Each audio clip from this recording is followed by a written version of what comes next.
علیکم ګرانو کتونکو د پرایم ډیجیټل کہانی نه د محمد مومند تاسو سره مخاطب یم. دا وخت زه په 400 روډ بودنی پل باندې ولاړ یم.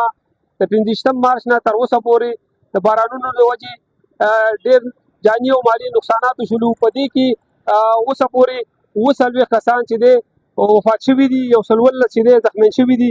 په دې وفات شوي کسانو کې 20 ماشومان، 14 نارینه او 9 زنانه شامل دي. دغه شانتې په زخمیانو کې 15 نارینه، 21 زنانه او 50 ماشومان شامل دي. د بارانونو سره چې کوم دي سیلابونه په مختلفو علاقو کې راغلي دي او ټول نه زیات چې په پېښور کې کوم علاقه متاثره کړې ده، نو هغه د بودنی پل سره چې کوم خواوشا علاقې دي هلته به موږ اوس ځو او هلته چې څومره مشران دي هغوی سره به موږ خبرې هم کوو او څومره چې نقصان شوی د هغوی د دې حال احوال به موږ تاسو ته په دې راپورټ کې وایو. راځئ موږ سره. دا وخت موږ بودنی پل سره په یو علاقه کې ولاړ یو. هلته چې کوم دی بالکل سیلابي صورتحال دی. که تاسو کتلی شئ دا وګورئ، بالکل دا اوبه چې دی په دې کورونو کې تللي دي او دلته چې کوم مقامي خلک هم دی هغه هم ډېر زیات پریشانه دي. دلته موږ سره یو کس ولاړ دی، دې سره به خبرې کوو چې څه به وایو، چې څه مشکلات دا وایو چې وخت د الیکشن راشي یو خنزیر د لاسه دلته موږ سترګې پټې نه کړې، د شپې هم راته ورونه ډبوي. او چې دا وخت شي اوس یو ډله نشته، یو خنزیر نشته. دا خنزیران اوس را پیدا کوي که نه. ضلع انتظامیه والا کمیشنر ډیپټي کمیشنر څوک راغلی؟ زه وایم کمیشنر هم راغلی او ګورنر هم بېګا دلته کې په شاپر کې یو پو وریجې رالېږلې وې. دا د ګورنر د طرفه دي ستا غوندې کیمرې والا راغلی. ما ورته ویل مالې خدای دې اوس دومره ښه وکړي چې لابیان ده خو یاد کړو. والله چې هغه یاد کړو، بل چا نه یاد کړي. یو پو وریجې راوړې 12 بجې وې. زه وایم بیا دې ګورنر زنده‌باد. دا اوبه چې کوم په دې زمونږ ویل بریدې وزیر اعلی دی، خدای دې پوهه کړي. دې ځان ته پښتون هم وایي. د څه خبرې ته پښتون یې؟ مړه راشه دې پښتنوال وګوره څه لګېږي. څومره کورونه به متاثره شوي دي؟ دا 2-2.5 کورونه دي. راشه چې درته وښیم، هر کور کې 10 فوټه اوبه ولاړې دي، هر کور کې. هغې سره به ډېر قیمتي سامان هم خراب شي. هر څه لاړل. دا ته ګورې نه ستا مخکې نه دي. موږ له خو یو هم رانغی نه چې وویلې. او چې د ووټ وخت شي وایي خدایم تباه و برباد کا، خدایم بچي خوار کا، خدایم حلالوات خوار کا، خدایم زندگی تباه کا. او را به شي بیا به هم دې کلي ته راشي. زه ټول دا یو خاندان پروت یم دلته، دی به راشي. هر څوک چې راغی ته به یې ویني. دا به زه په سکاګو انډو په ټماټرو ولم دې وړو باندې. ته به وګورې څنګه چې تاسو د کاکا خبرې واورېدلې چې مطلب دی ډېر زیات ګیلمن دي د حکومت چې کوم واکداران دي د هغې نه، دغه شانتې د ضلع انتظامیه او نور چې کوم متعلقه ادارې دي د هغې نه چې یاره دلته د کورونو کې اوبه تللي دي، هغې کې چې کوم قیمتي سامان دی هغه هم چې دی خراب شوی دی. دغه شانتې جاني مالي نقصانات هم شوي دي. دومره څوک نشته چې هغه راشي او د دې چې کوم دی د کیسه غمرازي وکړي او د دې چې دی په دې سخت وخت کې چې دی مدد وکړي. السلام علیکم جی. دا مخامخ بوګنی ده، دا صفا کول غواړي. دا بوګنی دومره د خټو د لخو نه ډکه ده چې دوی ورته دا کورونه دا زمونږ د همسایو د ګاونډیانو نیم کورونه دا 5 مرلې کورونه دوی ورته 2.5 مرلې کټ کړل. حکومت اپریشن وکړو د دې لپاره چې یاره زما دا بلډیزر دلته تېرېږي او زه به دا بوګنی پاکوم. د خلکو یې کورونه کټ کړل. د دې 15 کالو شو، د 15 کالو کې دا بوګنی زمونږ پاکه نه شوه.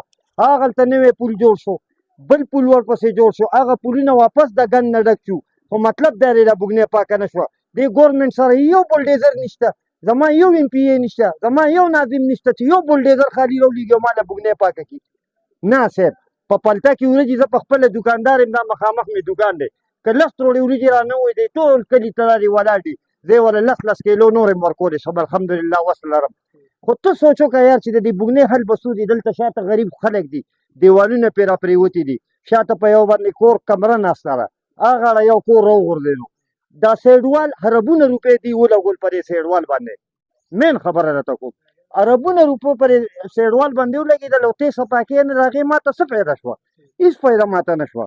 سیډوال چې مونږ ته جوړ شو د اربونو روپورې، خو سیډوال به څه کار وکړي چې د بوګنی صفایي نشته. زمونږ د غریبانانو کورونه ما تا ته وختي مو ویلي چې 5 مرلې 2.5 مرلې کټ کې د دې لپاره چې زما بلډیزر ځي او زما بلډیزر سر تاوي او هغه لاندې بوګنه ناله صفا کوي. ټیک شو جي. او هغه ورځ کمشنر د دې نه مخکې راغلی وایي دا ټول کورونه کټ کوم، تاسو به د دې بوګنې صفایي وینئ. نه مونږ ته هغه صفایي شوه د بوګنې، الټه پکې خلکو هغه اړه ونیکللي دي، پټي جوړ کړي دي. تاسو خو لږ وګورئ. نو کم از کم تاسو خو راشئ مړه دا خو صفا کوي. سیډوال خو هسې مونږ نه کوو. سیډوال دی چې د دې لکه چې کوم ناله ده د دې صفایي پکار ده دا د محکمه اریګیشن کار دی چې هغه د دې صفایي وکړي د دې صفایي چې وشي نو بیا به داسې صورتحال نه جوړېږي کله چې بارانونه زیات وشي نو اکثر چې دی د بودنۍ پل سره چې کوم خواوشا علاقې دي په هغه کې سیلاب راځي او هغه کې داسې مسلې وي بل دوی دا خبره وکړه چې یاره موږ ته د خوراک څښاک ضرورت نشته دی حکومت له پکار دي چې کوم متعلقه MPA دي MNA دي او دغه شان دي چې حکومت نورې کوم ادارې دي ضلع انتظامیه شولو هغې له پکار دي چې دلته راشي د خلکو حال احوال والي صرف تصویر کشي نه کوي او راشي صحیح طریقې سره چې کوم دی د خلکو چې دی مدد وکړي څنګه چې تاسو وکتلو چې هلته په کورونو کې چې دی ډېرې اوبه تللې وي څو فوټو پورې اوبه وي او هغې د وجې خلکو ته ډېر مشکلات وو خلکو چې کوم دی په خپله په دغه اوبه د دې کورونو ایستلو او دغه شانتې اوس دلته موږ یو جومات کې ولاړ چې په هغه جومات کې چې دی ډېر زیاتې اوبه دي او دا خلک چې کوم دی دلته د دې چې د اوبو وباسي لږ یو منټ له راشي او دلته چې کوم دی ډېره مسله ده په دې جومات کې چې کوم دی لکه قرآن مجیدونه دي جانمازونه دي داسې نور شي قیمتي سامان پروت دی دا څومره فوټ اوبه دلته ولاړې دي او څه مسله ده جی دی نوم نشاد میته محمد بدل آباد نومې ده 5-6 فوټ اوبه دي کورونو کې دا جومات ته خلک راځي مونځ ته قرآن پاک د نمازونو السلام لري خو حکومت ټوله نه ناظم راغلی نه MPA راغلی نه MNA راغلی نه وزیر اعلی صاحب یو سړي تپوس نه دی کړی راشي باروبار تصویران وباسي ډایرکټ خپل ګاډو کې وخیږي یو سړی نه دی راغلی دا اوبو ته تاسو چې وګورئ مخامخ اوبه وګورئ 5-6 فوټ هر سړي نقصان شوی دی جومات غټ جومات د دا زمونږ علاقې غټ نقصان دي شوی ته خانه دی ډکه ده یو سړی نه ډبل SSP ولا یو سړی هم نه دی راغلی دا اوبه په کومه طریقه اوس وباسي دا موږ دا که بالټو باندې وباسو جنریټر یې موږ خپلې راوړي دي په خپلې جنریټر او پېټرول هر څه جیبه خرچه کوو پېټرول او د جنریټر یې مې راوړي په کرۍ باندې پېټرول هر څه خرچه زموږ جیب والے سره تاسو احتجاج نه وکړلو والله څه وکړو موږ ډېر مجبوره یو بس راوځو بس حکومت بیخي څه نه کوي سر د جومات کې خو به ډېر شي نه خراب شوي وي که نه هر څه خراب شي قرآن پاک جنازونه هر څه خراب شوي دي جي څه مطالبه به بس حکومت مونږ وزیر اعلی صاحب نه ډېر هغه دی یو کسټم راونه لګو او ډېر هغه د نه MNA بیا خو بیخي پرېږده وزا وزیر اعلی صاحب ته خو زمونږ د صوبې مشر د آصف خان دا بیخي تپوس یې ونه کړو د MNA آصف خان دا او نه MPA راغلو نه ناظم راغلو محسن مشر دا محسن صاحب هم رانهلو دې تپوس ونه شو جي بالکل جي څنګه تاسو دا خبرې واورېدې کورونه خو کورونه دي خو لکه په جومات کې د الله په کور کې دغه شانتي دا دومره اوبه ولاړ دي وایي چې دا موږ په خپله باندې په لوټو بالټو باندې چې دی دا اوبه وباسو او په ډېر په تکلیف باندې او د نه MPA رالو د دې علاقې چې کوم متعلقه MPA دی نه MNA رالو دغه شانتي نور چې کوم د حکومت غړي دي هغوی هم دلته رانهلو او زموږ حال احوال یې وانخېستو